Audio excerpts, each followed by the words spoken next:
report from Michael Sharp. Dr. Chang came to the House with a crime plan that he believes will be successful, unlike many others before it. Among the strategies he outlined was a new police branch. The newly formed body will be called the Public Safety and Traffic Management Branch of the Police.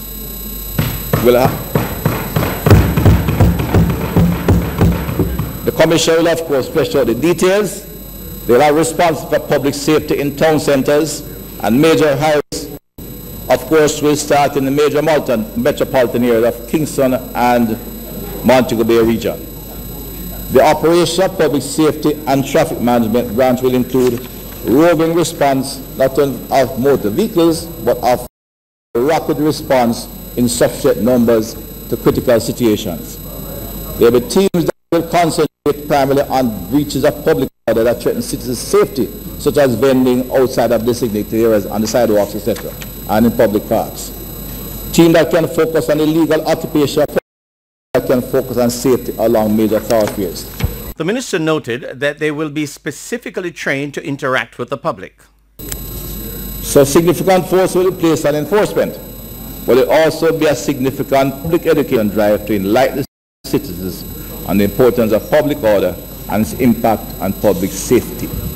The Minister of National Security explained why he was so sure of his plan, which involves new legislation to fight crime, including illegal guns, reviewing anti-gang legislation, among others. I say this, Mr. Speaker, because we have achieved, for the first time, I think, an alignment which allows us to succeed.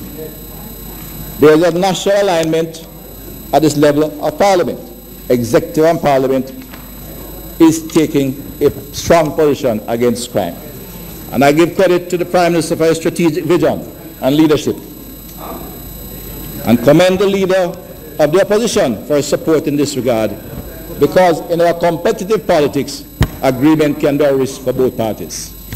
We have identified crime as a national priority and we are working to resolve it, and I'm confident with this kind of unity of purpose we'll overcome. And the House of Representatives on Tuesday extended the zones of special operations in Mount Salem in St. James and Denham Town in Kingston for further 60 days. This represents a fourth and fifth extension to these zones. Plans are in place for the use of more technology in the daily operations of police stations and other activities of the Jamaica Constabulary Force. This was outlined by the Police Commissioner, Major General Anthony Anderson. Speaking on TVJ's All Angles on Wednesday, Major General Anthony Anderson revealed a new plan in the daily operations of police stations to include more technology. Although a specific time was not given for the full implementation, he said it is expected soon. The technology issue within the force is not a new one, with several discussions being held about matters such as the station diaries in which entries are still made by hand, the electronic storage of data and other electronic means of checking and monitoring detainees. General Anderson says the process has already begun due to funding which has been received from overseas. He explains that the changes will facilitate adjustments to the station diary concept in addition to other electronic enhancements. Just the ability to get back information that you put in the book and collate it. So somebody may be entered in a station diary across 4 different parishes, and none of them will know that it happened in another, that the person was involved in something in another parish, especially if they're not charged for anything. You know, they were just questioned or they were part of a group, but ultimately somebody else was charged and they were released. And the police commissioner responded to the question of a time frame for full implementation. It's being worked on now. The office that's the project managers just set up in an office. I mean, work has been going on for about a year on this. So we're getting to the point where we'll start to set the priorities for rollout. And obviously the big book replacement is a big priority area for us. When asked about how the 40-hour work week for police will be handled, he said new technology will also be used to log all time worked and ensure police personnel receive what they deserve. What happens is, and how it works, is that somebody, when you come on, they'll write it in the diary. Here we go back to the big book. and then when they come off, etc. But we need to use some technology to account for our people and their time and what they're doing. And that's a broader thing than just this issue. The Jamaica Public Service Company, JPS, says significant measures will be taken to address the theft of electricity from the company. More in this report. It will soon be lights out for a number of electricity thieves. The JPS says it has been bearing the fallout from electricity theft in Jamaica, and this has to stop. During a press briefing on Wednesday, it was noted that approximately 18% of electricity generated by the company is stolen on a daily basis.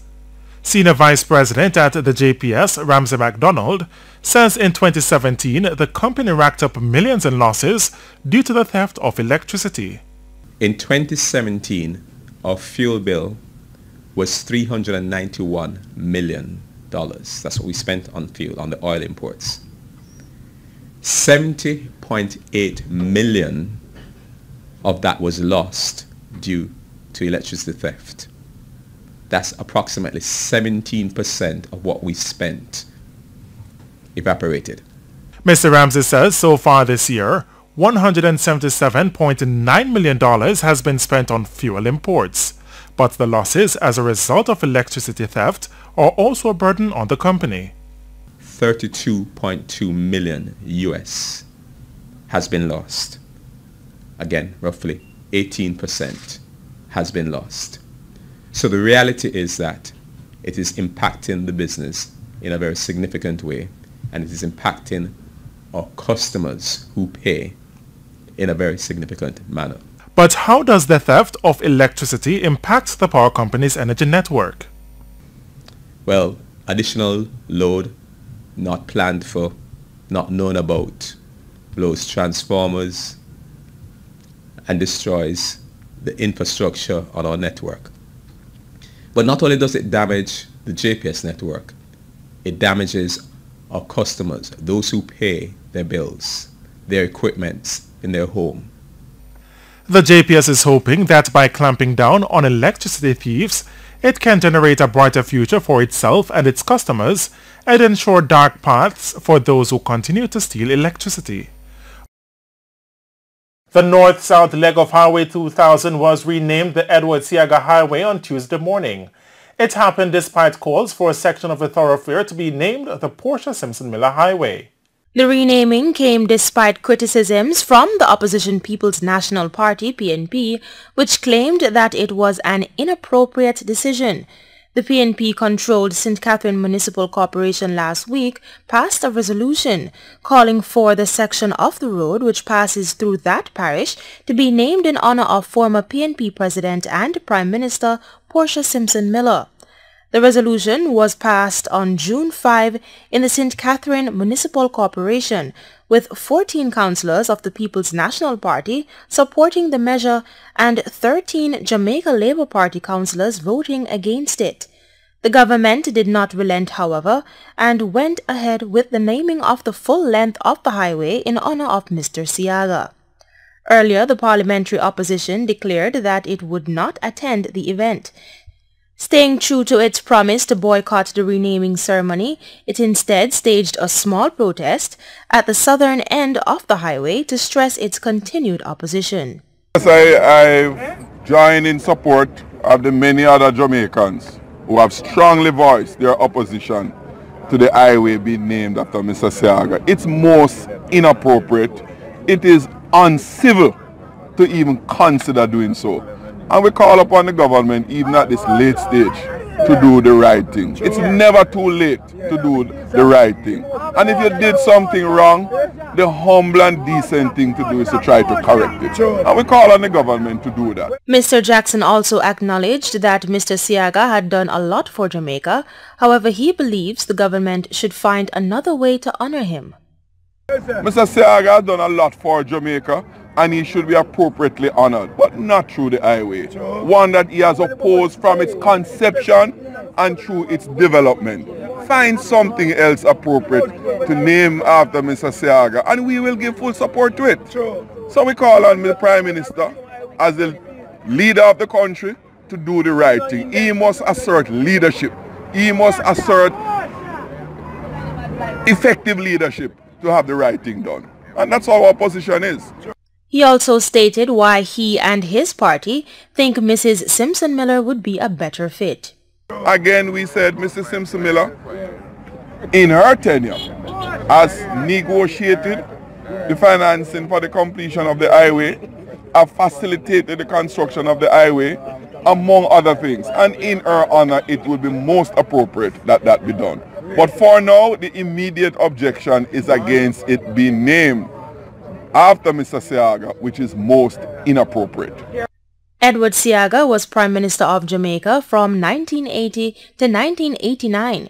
He held several portfolios, including finance and development, in the Jamaica Labour Party cabinet of 1962 to 1972.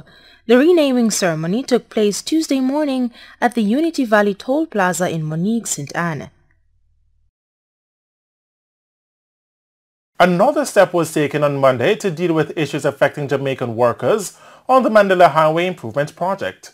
This as a number of workers on the multi-million-dollar project signed up for union representation. The details in this report. It seemed as if it was business as usual when some workers returned to work on the multi-billion-dollar road improvement project last Thursday. However, on Monday, things turned out to be not as golden as was presumed. A meeting with the Union of Clerical Administrative and Supervisory Employees UCASE and the Bustamante Industrial Trade Union BITU saw some workers becoming unionized. President of UCASE, Vincent Morrison, says becoming unionized is the first step in the right direction for the workers. They need to abandon the fear that they have. I know that in Jamaica today, workers have failed to join, just to sign the application form, because they feel that if they sign, management is going to victimize them. That must be abandoned by the workers, because if they don't come forward, sign the form, so we can serve the claim on the company and ask the Ministry of Labour to take the poll. If that is not done before the project completes, then nothing can be done for that. Mr. Morrison says after the meeting with the workers, the trade unions realized that those who work on the highway improvement project are in dire straits. We're deeply sorry, because I can't believe that 2018 we would have these workers, Jamaican workers, working under these conditions described by the workers here this morning. Victimization is rampant. In fact, we're told this morning that those employees who some of the employees who participated in the work stoppage a couple of days ago, they have not been recalled. He noted that there is only one toilet, scarce potable water, and lack of proper safety gear for workers. But the issues were more wide-ranging, as the topic of financial sustainability was a major concern. The workers complain about non-payment of overtime pay. They complain that the rates that they have been paying is now a moving rate. Frontline News, however, understands that members of China Harbour Engineering Company refused to speak with the trade unionists. The debate on the findings of a Bruce Golding-led commission on CARICOM will be debated when the House of Representatives meets next Tuesday. The 18-member commission, which was established in 2016 by Prime Minister Andrew Holness, presented 33 recommendations. More in this report from Kimberly Wright. There is one major sticking point among the recommendations, and it has to do with Jamaica's future in CARICOM as it relates to the single market and economy. Jamaica is calling on member states of CARICOM to fulfill their obligations within 5 years in relation to the single market. The recommendation speaks to the failure to do so by that time would question the viability of Jamaica's continued participation. The nation would have to consider how best it would be situated in the CARICOM single market. We're mindful when we put that out that some people are going to see it as an ultimatum. There goes Jamaica again.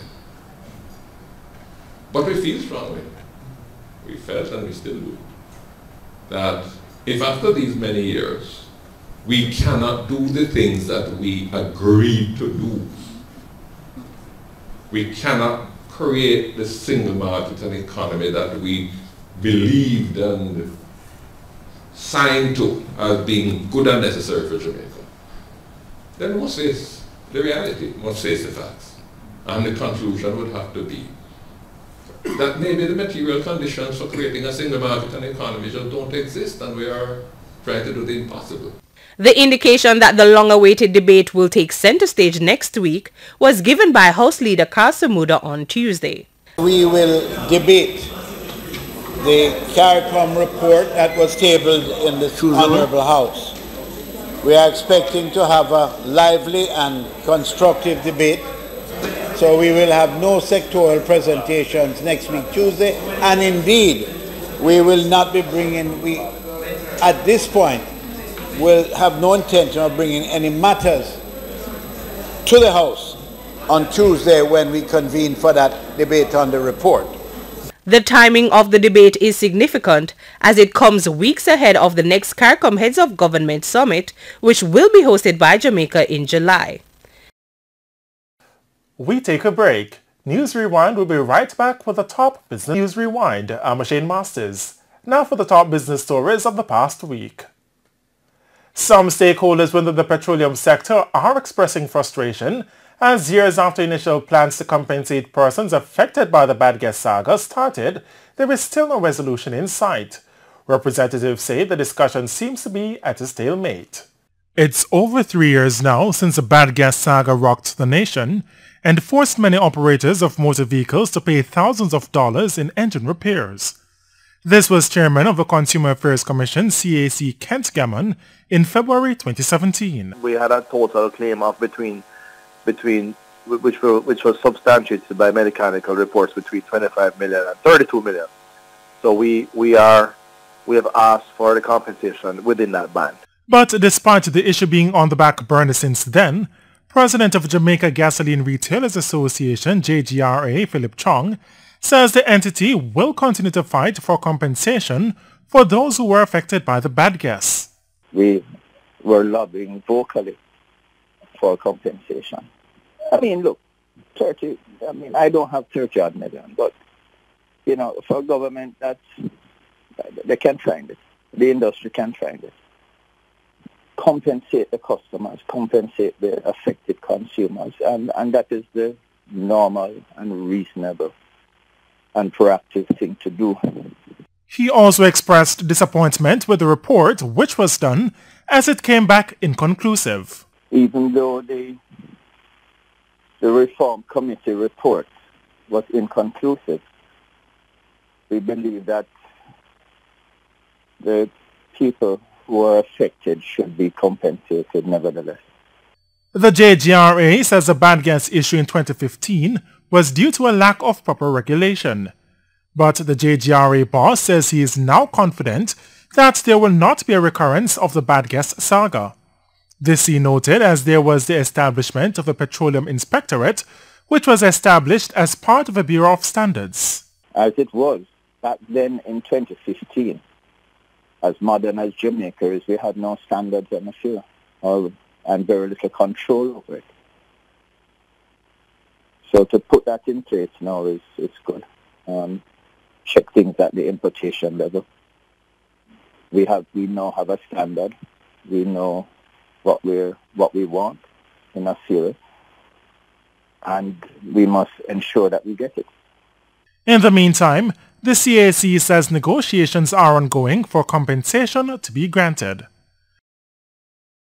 And there are concerns being raised over the financial sustainability of the state-owned oil refinery Petrojam, with more businesses looking towards liquefied natural gas or LNG as their main energy source.